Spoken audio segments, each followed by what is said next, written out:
자, 내일은 박근혜 정부가 일본 정부와 한일 위안부 합의를 발표한 지 4년이 되는 날입니다. 위안부 피해 할머니 41명이 합의문 발표 석 달 뒤에 기본권이 침해됐다면서 헌법 소원을 냈는데요. 오늘 헌법재판소가 3년 9개월 만에 이 합의에 대해서 위헌 여부의 결론을 내리게 됩니다. 지금 진행이 되고 있는데 일단 어떤 선고가 내릴지 좀 알아보기 전에 먼저 문제가 됐던 2015년 12월 당시의 한일 정부 발표 내용 잠깐 들어보겠습니다. 当時の軍の関与のもとに多数の女性の名誉と尊厳を深く傷つけた問題であり、かかる観点から日本政府は責任を痛感しています。日本政府の予算で全ての元慰安婦の方々の心の傷の癒しのための事業を行うこととします。 일본 정부가 앞서 표명한 조치를 착실히 실시한다는 것을 전제로 이 문제가 최종적 및 불가역적으로 해결될 것임을.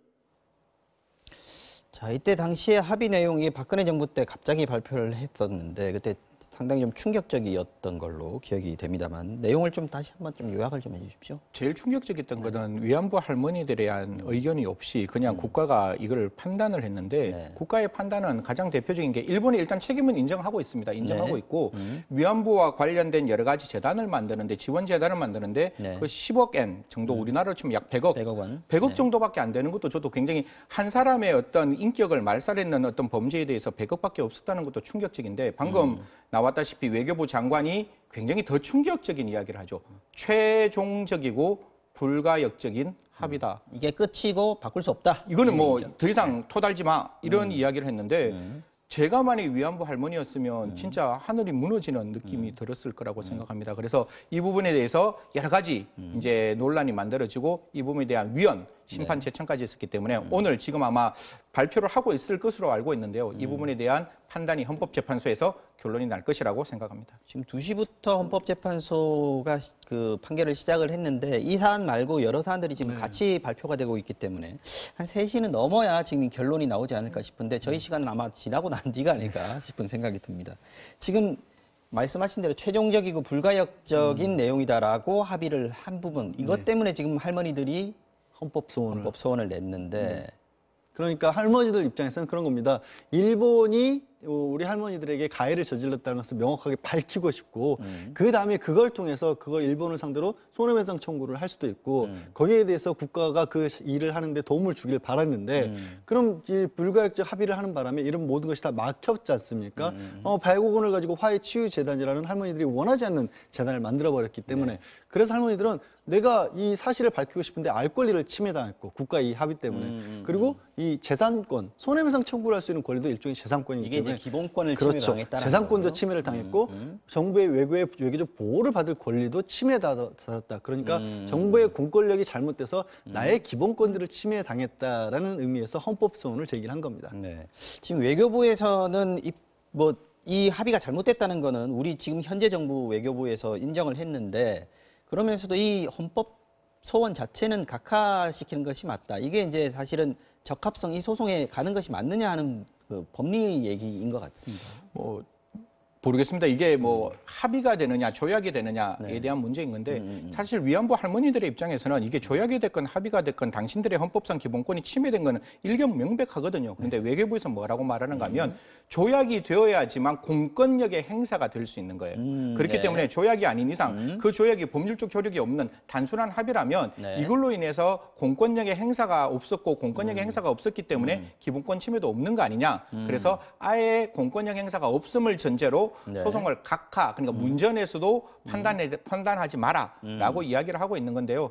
우리 헌법재판소가 종래에도 계속적으로 밝히고 있지만 외교적 어떤 그 정략적인 판단이 아니라 정말 헌법적 가치에서 이야기하고 있는 기본권 침해에 대한 어떤 쟁점을 좀 중요하게 판단하시고 아직 3시에 우리가 어떻게 판단 나올지는 모르겠지만 그 판단이 그러한 헌법적 가치에 맞는 판단이 나오기를 희망하고 있습니다.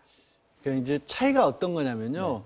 뭐 쉽게 설명드리기 위해서 예를 이렇게 들어보겠습니다. 승희 의원님하고 저하고 약속을 합니다. 앵커님 1년 동안 고생하셨으니까 우리 옷이라도 연말에 좋은 생각인데요. 예, 혹시라도 한번 뭐 자그맣게 사드리자십시다라고 얘기를 했었을 때 이게 합의라고 된다면 그냥 승희 의원하고 저하고의 약속입니다.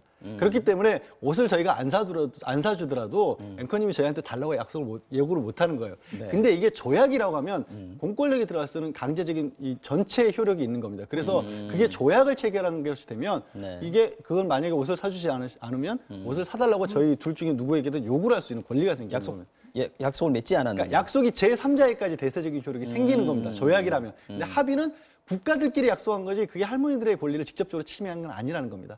있거나 없거나 할머니들은 할머니들 나름대로 또 뭔가를 할 수 있는 것이 합의인 거고 조약은 법이나 마찬가지이기 때문에 지키지 않으면 지켜주십시오라고 강제로 해달라는 수 있는 조약이면 이걸로 끝나는 거고 네. 조약이 아니면 할머니들께서 직접 청구권을 행사할 수 있다는 거죠. 일본에. 만약에 이게 최종적으로 불가역적인 조약이면 할머니들은 청구권이 없는 것이고 네. 만약에 그게 아니라면 할머니들이 또한 손배 청구를 할 수 있다. 이런 내용들로 규정됩니다. 알겠습니다. 일본 측에서 지금 반응이 판결 나오지 않았는데 우리 앞으로 기본적인 입장 같은 걸 좀 내놨습니다. 일본 측 같은 경우에는 우리의 오늘의 결정이 어떻게 되든지 간에 대한민국의 법정에서 일어나는 것에 대해서 왈가왈부하지는 않겠다. 다만 2015년에 있었던 합의는 불가역적인 합의이다. 65년 청구협정과 마찬가지이다. 그러니까 원칙적으로 다시 되돌릴 수 없는 국가 간의 조약이라는 것을 일본 측은 명백하게 주장하고 있는 거죠.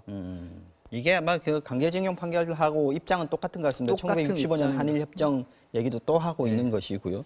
그렇다면 만약에 오늘 뭐 어떻게 결론이 날지 아직은 모르겠습니다만 지금 말씀하신 걸로 들어봐서 일단은 위안부 할머니들의 기본권이 침해당한 것은 좀 상식적인 측면에서는 맞지 않느냐는 생각들이 많이 드는데 만약에 이게 위헌이다라고 판결이 날 경우에 일본이 반발할 테고 그러면 또다시 지난번 강제징용 판결과 같은 어떤 파장이 일지 않겠는가 하는 예상들이 드는데요. 어떤 후폭풍이 있겠습니까? 저는 매번 이야기를 하지만 법치는 법치로 해결해야 되고 외교는 외교로 해결해야 되는 겁니다. 법치가 외교를 고려하면 사실상 안 되는 부분이죠. 이게 기본권이 침해되었다고 하면 이 자체는 위헌 판결을 내리는 것이고 위헌 판결이 났을 때 그거를 해결하는 것은 정치권의 몫인 거죠. 그걸 법치에 가져와서 정치적으로 해결하는 것은 저는 조금 맞지 않기 때문에 할머니들의 마음이 아픈 부분이 있고 기본권이 침해된 부분이 있으면 그건 헌법재판소에서 헌법적 가치로 판단해 주는 것이고 그걸로 인해서 다소 일본과의 냉전이 다시 지속된다고 한다면 그것은 정치권에서 적극적으로 풀어가야 될 또 하나의 숙제라고 생각을 합니다. 이 외교적인 걱정 때문에 법원의 판결, 현재 판결이 흔들려서는 안 된다라는 말씀이신 것 같고 그걸 다 고려했기 때문에 사실은 지난번에 위안부 합의가 약간 좀 왜곡돼서 된 것이 아니겠느냐 하는 생각이신 것 같습니다. 마찬가지 생각이실 것 같습니다. 마찬가지 생각입니다. 네. 알겠습니다. 지금까지 양지열 변호사 그리고 승재현 한국형사정책연구원 연구위원과 함께 말씀 나눠봤습니다. 두 분 오늘 고생하셨습니다. 고맙습니다. 감사합니다.